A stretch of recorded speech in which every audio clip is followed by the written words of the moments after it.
लोग साइंस में full marks कैसे लेकर आए? ये सभी बच्चों के दिमाग में बैठा होता है, ये चिंता रहता है। आसान नहीं होगा, लेकिन अगर हम लोग कुछ पॉइंट्स पर कुछ पॉइंट्स पर अगर फोकस करें, ठीक है? बस जो भी मैं स्टेप्स बता रहा हूँ, इन स्टेप्स को फॉलो कर लेना और देखना आपका मार्क्स जो है वो जरूर इन। हाय एवरीवन, नमस्कार, क्या हालचाल? तो मेरा नाम है मर्जित कुमार और मैं आपका साइंस और मैथ मेंटर। स्वागत है आप सभी का टॉपर चॉइस के इस प्यार भरी परिवार में। तो आज की इस वीडियो में हम लोग डिस्कस करेंगे बच्चों कि हम लोग साइंस में फुल मार्क्स कैसे लेकर आए। 80 नंबर का आपका बिहार बोर्ड का एग्जाम होता है, चाहे सीबीएसई बोर्ड ले लीजिए, उसमें भी 80 मार्क्स का होता है। तो हम लोग कैसे फुल मार्क्स लेकर के आ जाए, ये सभी बच्चों के दिमाग में ये बैठा होता है, ये चिंता रहता है कि फुल मार्क्स कैसे भी लाना है, हमें टॉपर बनना है। तो देखो, ये आसान चीज नहीं है, आसान नहीं होगा, लेकिन अगर हम लोग कुछ पॉइंट्स पर अगर फोकस करें तो फिर हम लोग शायद पॉसिबल है हम लोग के लिए कि हम लोग 80 में 80 नंबर ला दें। ठीक है? बस जो भी मैं स्टेप्स बता रहा हूं, इन स्टेप्स को फॉलो कर लेना और देखना आपका मार्क्स जो है वो जरूर इंक्रीज करेगा और आप लोग टॉपर बन के आओगे भाई साहब। तो सबसे पहला स्टेप की अगर मैं बात करूं तो सबसे पहला स्टेप है भाई कि कॉन्सेप्ट को समझना। कॉन्सेप्ट्स की क्लियरिटी होनी चाहिए। कॉन्सेप्ट जो है वो आपके क्लियर होने चाहिए। तो देखो, साइंस में बच्चे क्या करते हैं ना कि जब समझ में नहीं आता है तो रटना स्टार्ट कर देते हैं। तो जब तक रटते रहेंगे तब तक वो साइंस को समझेंगे ही नहीं, क्योंकि साइंस जो है वो रटने वाली चीजें नहीं है, साइंस जो है वो समझने वाली चीजें हैं। जो भी आप लोग जिस भी संस्था को फॉलो कर रहे हैं, जहां भी आप लोग कोचिंग जा रहे हो, ऑफलाइन में या फिर ऑनलाइन में, सबसे पहले आप लोगों को क्या करना है कि वीडियो लेक्चर देखना है। वीडियो लेक्चर देखिए, क्लास में बैठ करके जो सर पढ़ा रहे हैं उसको ध्यान से सुनिए, फोकस करिए और उन चीजों को समझने की कोशिश करिए जो वो बता रहे हैं। जैसे कि मान लो कि अगर मैं आपको प्रकाश का परावर्तन चैप्टर पढ़ा रहा हूं, तो मैंने लाइट के बारे में बताया कि लाइट आखिर है क्या, प्रकाश आखिर है क्या, प्रकाश के स्रोत किसे कहते हैं, कुछ किरण आरेख मैंने बनवाए, प्रतिबिंब को दिखाया कि कैसे बनते हैं। तो इन सब चीजों को रटना नहीं है कि प्रतिबिंब किसे कहते हैं। बच्चे जो एकदम होड़ लगा हुआ है, एकदम देंगे सर बनाएंगे बस, हाँ लिखना स्टार्ट, हाँ सर लिखवा दीजिए, सर लिखवा दीजिए, कंसेप्ट क्लियर हो चाहे नहीं हो, और उसको रट भी लेंगे, एक एक वर्ड रटने लगते हैं। तो यहाँ से आप लोग टॉपर कभी नहीं बन सकते हो। चीजों को ज्यादा ज्यादा समझने की कोशिश करो कि हाँ, जब सर बता रहे हैं कि लाइट जो ऐसी ऐसी आपकी माध्यम है, ऐसा एक कारक है जिससे हम लोग पूरे संसार को देख रहे हैं, तो भाई हम लोग उसको समझें, इसको क्या करें, समझे, रटे नहीं।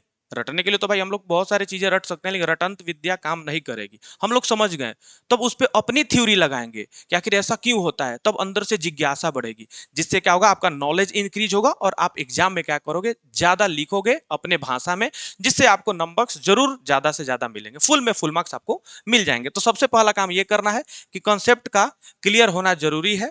उसके बाद आपको और क्या करना है भाई साहब कि बहुत सारे बच्चे जो होते हैं मोटी मोटी किताबें लेकर के बैठ जाएंगे क्लास 10th में, इतना मोटा मोटा किताब, दो दो गो, तीन तीन गो, अलग अलग ब्रांड्स की। लेकिन आपको क्या करना है भाई साहब, एनसीईआरटी को फॉलो करना है। एनसीईआरटी को फॉलो करना है, क्योंकि इससे बेस्ट बुक मैं आप सबको कोई भी रिकमेंड नहीं कर सकता हूं। ये जो एनसीईआरटी है ना, सबसे बेस्ट बुक है आप लोग के क्लास 10th के लिए, 11th के लिए, 12th के लिए, कोई भी आप एग्जाम दीजिए, इससे बाहर नहीं पूछा जाता। तो एनसीईआरटी को फॉलो करना है, ठीक है। दूसरा स्टेप यह है कि लिखने का तरीका। देखो बच्चों, जो आपके एग्जाम होते हैं उनमें मार्क्स बहुत ही ज्यादा डिपेंड करते हैं किस पे, लिखने के तरीके पे। बच्चे जो है पढ़ने में बहुत ज्यादा तेज है, लेकिन उनको लिखने का तरीका नहीं मालूम है, राइटिंग उनका गंदा लग रहा है, लिख रहे हैं लेकिन समझ में नहीं आ रहा है कि क्या लिख रहे हैं। तब क्या करना है बउआ, तब क्या करना है, सबसे पहले आप लोग को अपना स्किल, राइटिंग स्किल सुधारना होगा, राइटिंग की प्रैक्टिस करनी होगी। एक कॉपी खरीद लीजिए, कलम से राइटिंग बढ़िया नहीं बैठ रहा है तो पहले पेंसिल से लिखिए, एक महीना पेंसिल से बढ़िया राइटिंग बैठने लगा, उसके बाद आप कलम लेकर के कलम से धीरे धीरे लिखना स्टार्ट करेंगे। धीरे, ये नहीं कि लगातार एकदम जल्दी जल्दी नहीं, धीरे धीरे स्टार्ट करेंगे, फिर अपना स्पीड बढ़ाएंगे और स्पीड इंक्रीज करेंगे, देखना आपका राइटिंग सुधर जाएगा। प्लस में जो भी आपका क्वेश्चन होता है, तो क्वेश्चन सिर्फ एक तरीके के नहीं पूछे जाते, बहुत सारे तरीके के पूछे जाते हैं। क्वेश्चन ऐसे भी पूछा जाता है जिनमें आपको टॉपिक वाइज आंसर देना होता है, स्टेप बाय स्टेप। बहुत सारे ऐसे सवाल होते हैं, बहुत सारे ऐसे सवाल होते हैं जिनमें पैसेज में आंसर देना होता है, उनमें स्टेप फॉलो नहीं करना है कि हाँ इतने पॉइंट्स लेने हैं, ये नहीं, उसमें पैसेज की तरीके से एकदम जैसे गद्यांश लिखा जाता है ना, वैसे आपको आंसर करना होता है। तो अगर आप लोग उसका नॉलेज नहीं है तो हमारे चैनल को फॉलो कर सकते हैं, वो सारी चीजें मैं नेक्स्ट वीडियो में बता दूंगा कि कैसे लिखा जाता है। तो सबसे बड़ा काम आपको यह करना है कि राइटिंग स्किल आपको सुधारना है, लिखने का तरीका बदलिए भाई साहब, आपका जरूर नंबर बदलेगा। राइटिंग बैठा करके लिखेंगे, जिस तरीके से सवाल पूछा है उसी लहजे में जवाब देंगे। स्टेप मार्किंग वाले सवाल है तो स्टेप मार्किंग करेंगे, अगर पैसेज वाले सवाल हैं तो उसको पैसेज वाले सवाल की तरह लिखेंगे, क्यों कब कैसे वाले पैसेज में दिए जाते हैं ये सब मैं बताऊंगा आगे। और एक काम क्या करना है आपको, जो भी आपके हाइलाइट्स हैं, जो भी आपके महत्वपूर्ण सूत्र हैं, जैसे फॉर्मूला हो गए फिजिक्स में, केमिस्ट्री में जो सूत्र हो गए जो कि इंपॉर्टेंट टॉपिक आपको लग रहा है, उसको आप लोग क्या करना है, अंडरलाइन करते जाना है। ये आपका लिखने का बेस्ट तरीका होता है। तो लिखने का तरीका अगर मालूम चलेगा तो फिर आपका नंबर कोई नहीं काटेगा। थर्ड नंबर जो स्टेप है भाई साहब आपका, वो मोस्ट इंपॉर्टेंट, अभ्यास और रिवीजन। हम लोग पढ़ रहे हैं पढ़ रहे हैं पढ़ रहे हैं, बहुत सारे चीजें पढ़ लिए, चैप्टर खत्म हो गया, लेकिन हमने रिवीजन नहीं किया, हमने प्रैक्टिस नहीं की क्वेश्चंस की, हमने ये देखा ही नहीं कि हमने कितना पढ़ा है, अपने आप को जांचा ही नहीं। अरे भाई बच्चे जो है ना वो एग्जाम भी देने क्यों जाते हैं, एग्जाम भी देने जाते हैं ना, त्रैमासिक एग्जाम हो रहा था, जा रहे थे किस लिए, हाजिरी बनाने के लिए। उनका इंटेंशन ही नहीं था कि हम बना करके आएंगे, सारे के सारे सवाल अटेम्प्ट करके आएंगे, ये इंटेंशन ही नहीं था। बस हमें कैसे भी हाजिरी लगाना है, प्लस में मोबाइल लेकर के जा रहे थे, मोबाइल से छाप के लिख ले रहे थे। तो ये गलत चीजें हैं भाई साहब, आपको अपने आप से क्या करना होगा, टेस्ट देना पड़ेगा। और देखिए रिवीजन और प्रैक्टिस बहुत बड़ी चीजें होती हैं, रिकॉल करने के लिए, याद रखने के लिए। तो देखिए अभ्यास करने के लिए आप क्या कर सकते हैं, सैंपल पेपर लगा सकते हैं।